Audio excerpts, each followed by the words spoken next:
Morning all student. I hope आप अच्छे होंगे। आज सीईए ग्रुप के अंतर्गत पुनः आपकी अगली क्लास को लेके आए हैं। जो एनसीईआरटी बेस का गणित है उसकी प्रश्नावली 1.1 जो कल स्टार्ट कराई थी कल वाले वीडियो में, उसमें जो सेकंड क्वेश्चन है, सेकंड, थर्ड, फोर्थ, फिफ्थ, ये क्वेश्चन आज की वीडियो में आपको कराए जाएंगे। और मैं ये समझता हूँ पिछली वीडियो आपको अच्छी लगी होगी, तो तैयारी करते रहिएगा क्योंकि आपका बोर्ड का एग्जाम बहुत ही नज़दीक है। यूक्लिड की विभाजन प्रमेय का जो कल विस्तार से उसके बारे में बताए थे, तो उसी पर रिलेटेड जो क्वेश्चंस हैं क्वेश्चन नंबर 2 से, उनको आज हम कराएंगे। तो क्वेश्चन नंबर 2 आपका है, दर्शाइए कि कोई भी धनात्मक विषम पूर्णांक। प्रश्न संख्या 2 आपकी है, दर्शाइए कि कोई भी धनात्मक विषम पूर्णांक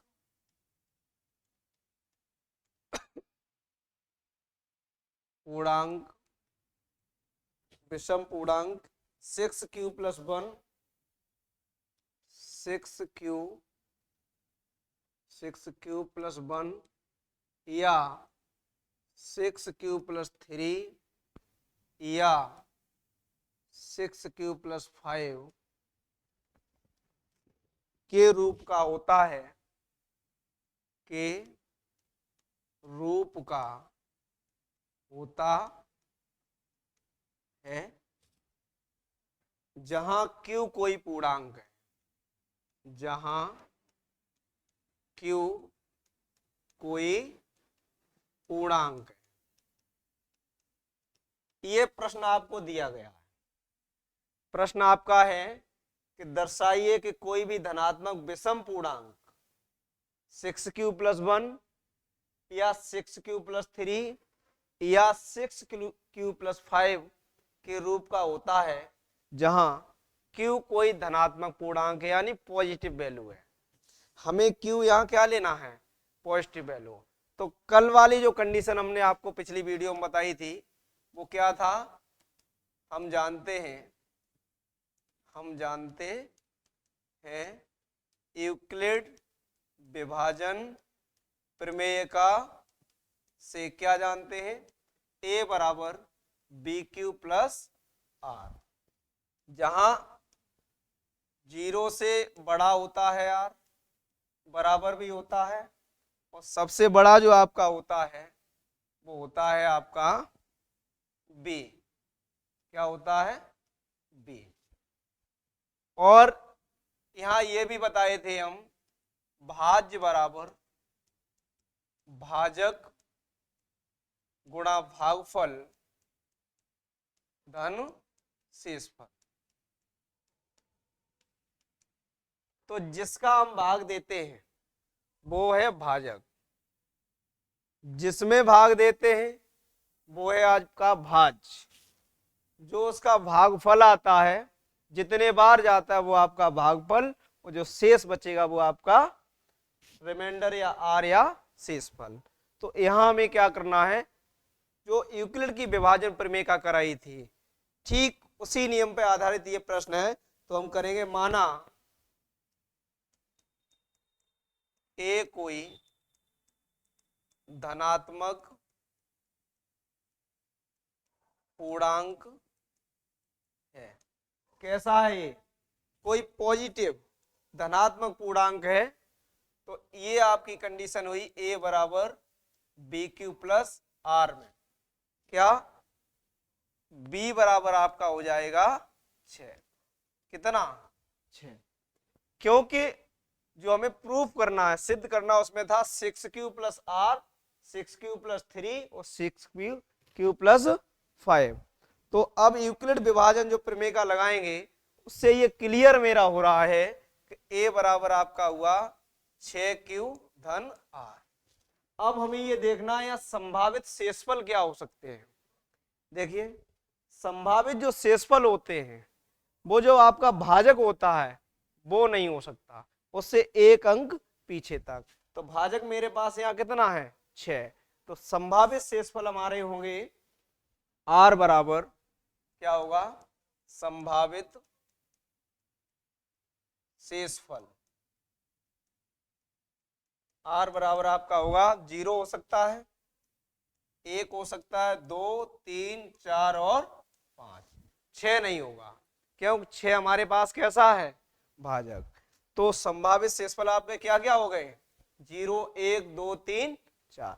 इससे मैंने क्या किया छात्रों, जो आपका a बराबर 6q प्लस r लिखा था, इसे हम मान लेंगे समीकरण 1। क्या मानेंगे, समीकरण 1। अब समीकरण 1 में बारी बारी से जो r है उसकी जगह 0 1 2 3 4 और 5 संख्याओं को हम रखते चले जाएंगे। जब रखेंगे तो कुछ संख्याएं सम निकलेंगी और कुछ विषम निकलेंगी। जो 2 से विभाजित संख्याएं होने वाली होंगी वो हमारी सम होंगी, और जो 2 से विभाजित नहीं होंगी वो विषम होंगी। तो यहां लिखेंगे r बराबर 0 1 2 3 4 5 समीकरण 1 में क्रमशः रखने पर। तो यहां जब r बराबर 0, सबसे पहले समीकरण 1 में मैंने क्या रखा r बराबर 0, तब a बराबर आपका होगा 6q प्लस 0, यानी 6q में जब हम 0 जोड़ेंगे तो क्या बचेगा 6q। तो कुल मिला के a बराबर आपका बनेगा 6q। और हमें ये देखना है 6q जो प्राप्त हुआ वो सम है या विषम है। तो कैसी संख्या प्राप्त हुई हमें, सम संख्या। कैसी है, सम संख्या। ऐसे ही जब r बराबर रखा 1, कितना 1, तब आपका होगा कहां रखना है समीकरण 1 में। तो a बराबर होगा 6q धन r की जगह कितना रखेंगे 1, तो 6q धन 1। और 1 जो इसमें जुड़ा है 6q में वो कैसी संख्या है विषम। तो ये कैसी संख्या में प्राप्त हुई, विषम संख्या, विषम संख्या। ऐसे ही जब r बराबर रखे 2, तब आपका प्राप्त होगा a बराबर 6q प्लस r की जगह कितना रखना 2, तो 6q धन 2। तो ये कैसी संख्या है आपकी सम संख्या। जब r बराबर 3 रखेंगे तब a बराबर होगा आपका 6q धन 3। बाद में 3 आया, 3 कैसी संख्या है विषम। तो ये पूरी संख्या कैसी होगी विषम संख्या। कैसी, विषम संख्या। इसी प्रकार जब r बराबर हम 4 रखेंगे तब a बराबर होगा 6q धन 4। तो ये 4 कैसी संख्या मेरे पास सम संख्या। तो ये कैसी पूरी संख्या होगी सम संख्या। इसी प्रकार जब हम r की जगह रखेंगे 5, कितने 5, तब हमें प्राप्त होगा a बराबर 6q धन r। मेरे पास यही तो था समीकरण 1 का, तो r की जगह हम कितना रख रहे हैं 5, तो ये होगा 6q धन 5। ये कैसी संख्या होगी विषम संख्या। देखिए जो यूक्लिड की विभाजन प्रमेय का थी वो क्या थी, a बराबर b q plus r. a क्या था, कोई भी हमने धनात्मक पूर्णांक मान लिया था। b क्या था, जिसका हम भाग दे रहे थे भाजक। q क्या था, जितने बार भाग जा रहा था भागफल, और शेषफल हमारा r था जिसे हम रिमाइंडर कहते हैं। अभी अभी बताए थे कि जिस संख्या का हम भाग देंगे वो कभी शेषफल नहीं हो सकता, उससे शेषफल एक डिजिट पीछे, एक अंक पीछे का होगा। तो यहाँ जो भाजक संख्या थी वो कितनी थी मेरे पास 6, तो शेषफल कितना हो सकता है 5 तक। तो बारी बारी से हमने पहले 0 रखा, 1 रखा, 2 रखा, 3, 4 और 5। जब ये 0 से लेकर के 5 तक के जो r के मान हैं समीकरण 1 में रखे तो उनसे हमें अलग अलग संख्याएं, अलग अलग वैल्यू प्राप्त हुई। जब r की जगह 0 रखा समीकरण 1 में तो a का मान आया था 6q, वो कैसी संख्या थी? सम। ऐसे ही जब r की जगह 1 रखा तब 6q + 1 बना, वो कैसी संख्या थी? विषम। जब r की जगह हमने सम रखा 2 तब ये संख्या में प्राप्त हुई a = 6q + 2, कैसी है? सम। और जब r की जगह मैंने विषम माने 3 को रखा तब ये संख्या में जो प्राप्त हुई a = 6q - 3, वो कैसी है? विषम। इसी प्रकार जब r की जगह मैंने 4 कैसी संख्या है? सम। जब सम को रखा तो a = प्राप्त हुआ 6q + 4, जो कि सम संख्या है। अंत में r की जगह मैंने रखा 5 मेरी कैसी संख्या है? विषम। तो a की वैल्यू जो प्राप्त हुई वो क्या थी? 6q + 5, वो भी हमारी कैसी है? विषम। तो कुल मिला के निष्कर्ष क्या निकला? जब r की जगह सम रखते हैं तब वैल्यू सम आती है, पूर्णांक सम होता है, और जब r की जगह हम विषम रखते हैं तब पूर्णांक विषम होता है। तो यहां हमें क्या करना है? ऊपर वाला थोड़ा सा रफ करते हैं।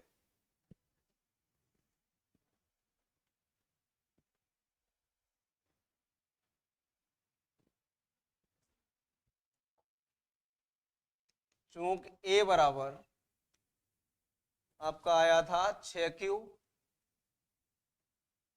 एक आया था a बराबर 6q - 2, एक आया था a बराबर 6q - 4। ये कैसी थी? सम संख्याएं हैं। कैसी हैं? सम संख्याएं हैं। तथा a बराबर 6q - 1, a बराबर 6q - 3, a बराबर 6q - 5 विषम संख्याएं हैं। कैसी हैं? विषम संख्याएं हैं। तो निष्कर्ष क्या था? जब हम कोई विषम संख्या रखते हैं तो उनके जो हल आएंगे वो कैसे होंगे? विषम। क्यों? क्वेश्चन क्या था? कोई भी धनात्मक पूर्णांक, कोई भी धनात्मक विषम पूर्णांक 6q + 1 या 6q + 3 या 6q + 5 के रूप का होता है जब q कोई धनात्मक पूर्णांक होता है। तो हम लिखेंगे अतः 6q + 1, 6q + 3 तथा 6q + 5 एक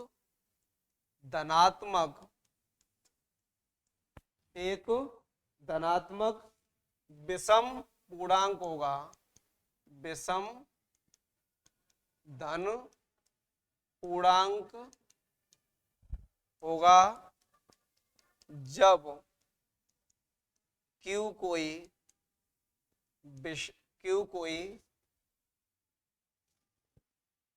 पूर्णांक है, कोई पूर्णांक है। यही हमें सिद्ध करना था। इस प्रकार से आपका पहला प्रश्न दूसरा प्रश्न कंप्लीट हो गया। अब आपका तीसरा जो प्रश्न है वो क्या है? देखिए,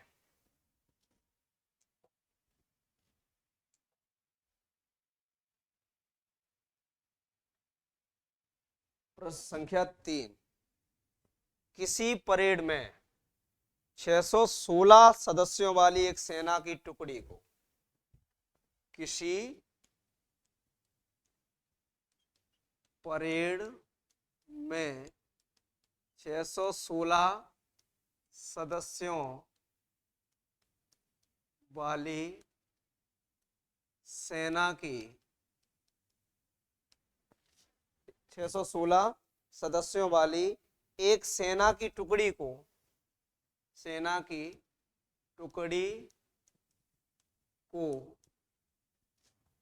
32 सदस्यों वाले एक आर्मी बैंड के पीछे 32 सदस्यों वाले एक आर्मी बैंड के पीछे, एक आर्मी बैंड के पीछे मार्च करना है, मार्च करना है।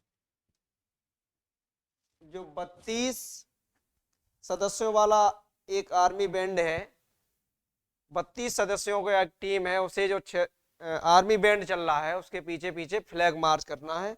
दोनों समूहों को समान संख्या वाले, आगे लिखा है दोनों समूहों को समान संख्या वाले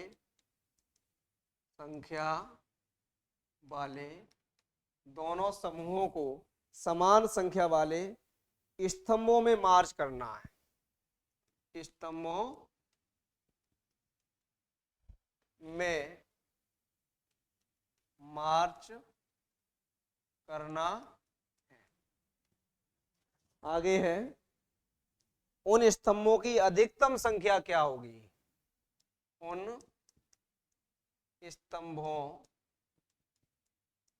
की अधिकतम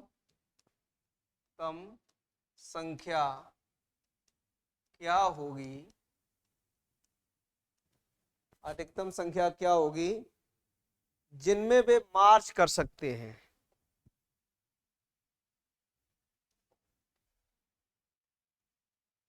क्या होगी जिनमें वे मार्च कर सकते।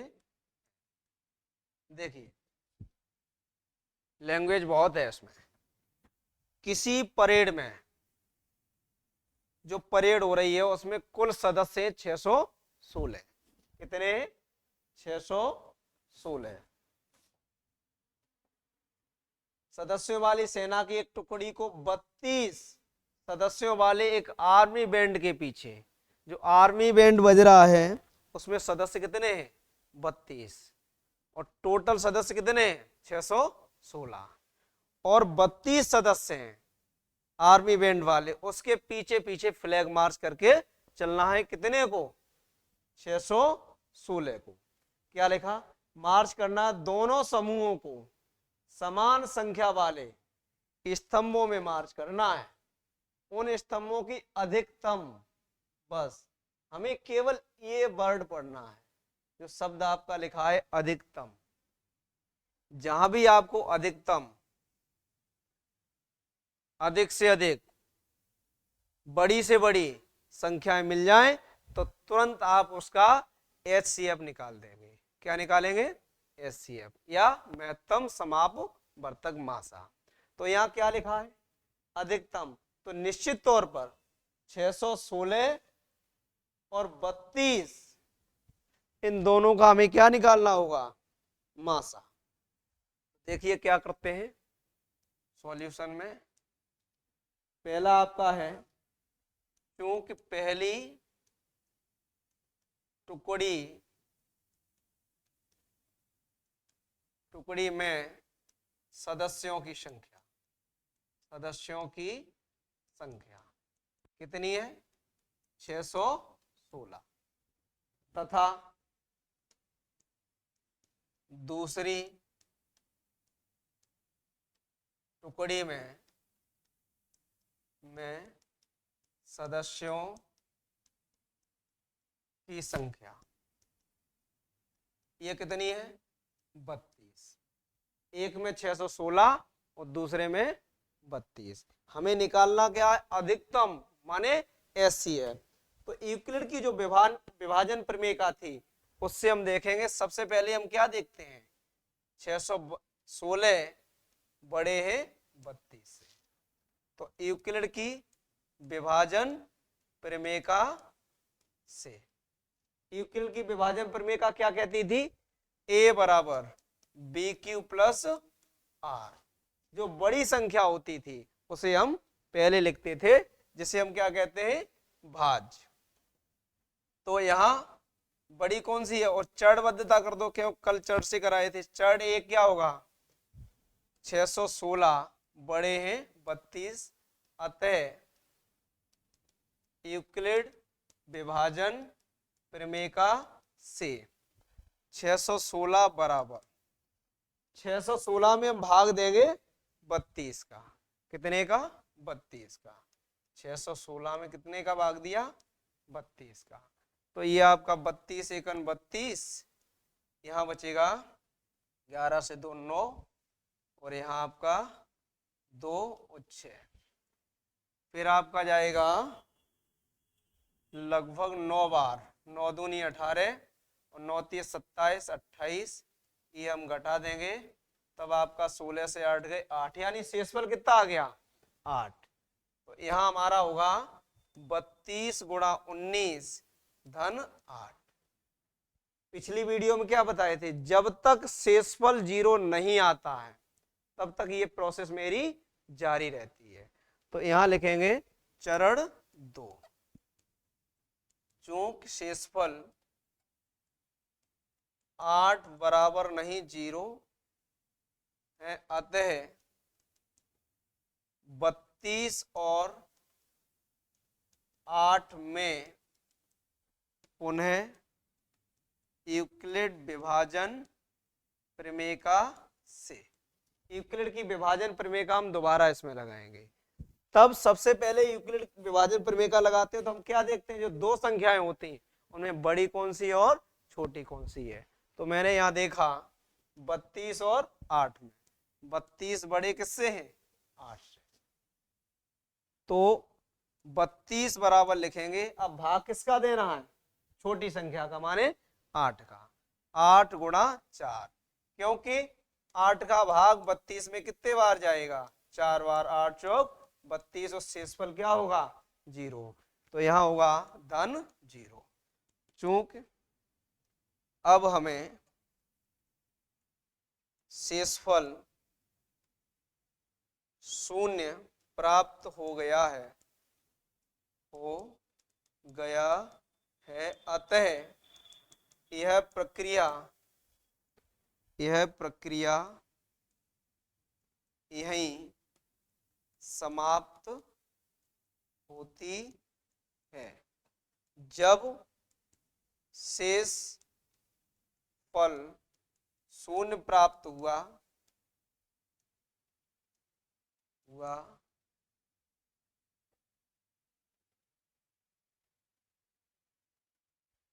जब शेषफल 0 प्राप्त हुआ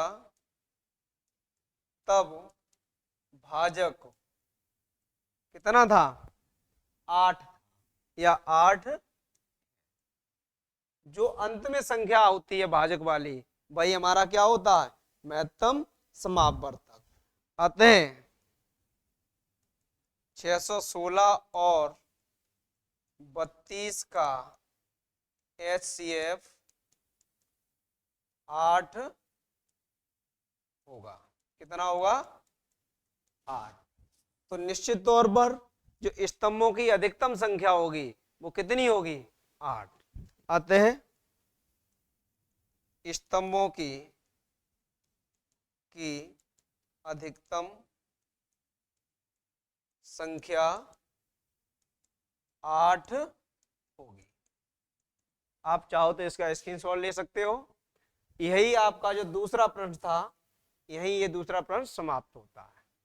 आपको केवल और केवल ये याद करना है कि अगर आपको अधिकतम या बड़ी से बड़ी संख्या अगर कहीं भी लिखा मिले तो उसका निश्चित तौर पर आपको महत्तम समापवर्तक, मासा या हम कहें HCF निकालना होता है। अगला क्वेश्चन आपका है जो चौथे नंबर का है, वो है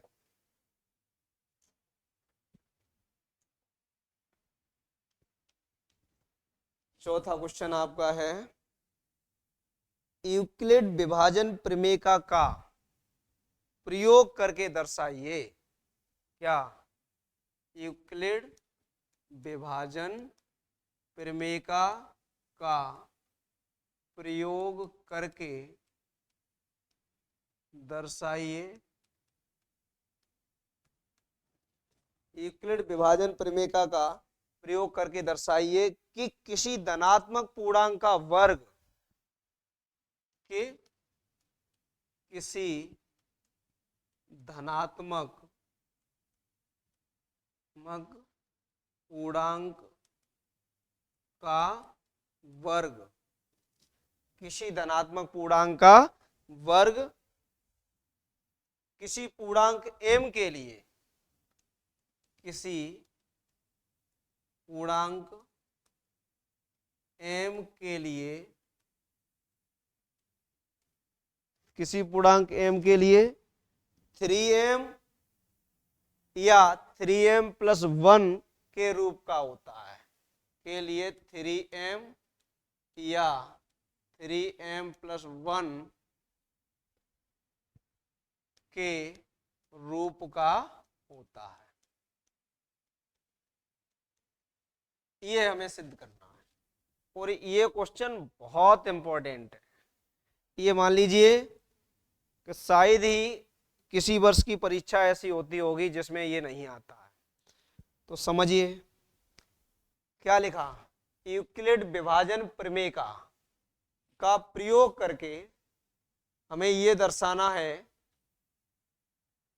कि किसी धनात्मक पूर्णांक का वर्ग किसी पूर्णांक m के लिए 3m या 3m प्लस 1 के रूप का होता है।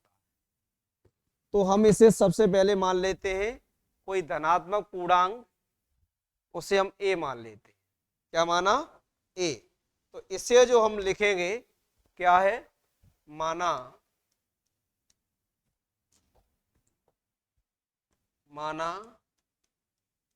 कोई धनात्मक पूर्णांक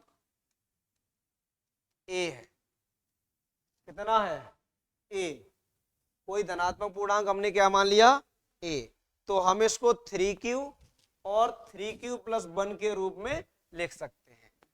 तो हम इसे 3q या 3q प्लस 1 के रूप में लिख सकते। पूर्णांक क्या माने थे, a। और उसे मानने के बाद हम किस रूप में लिख सकते हैं, 3q में और 3q प्लस 1 के रूप में। तो सबसे पहले 3q और 3q प्लस 1 के रूप में लिखने के बाद उससे हम क्या प्रूव करेंगे कि इसे हम 3m या 3m प्लस 1 के रूप में भी लिख सकते हैं। तो हमें सिद्ध क्या करना है, क्योंकि हमें सिद्ध करना है कि a वर्ग को, क्यों क्या था उसमें, उसका स्क्वायर, कि a वर्ग को 3m या 3m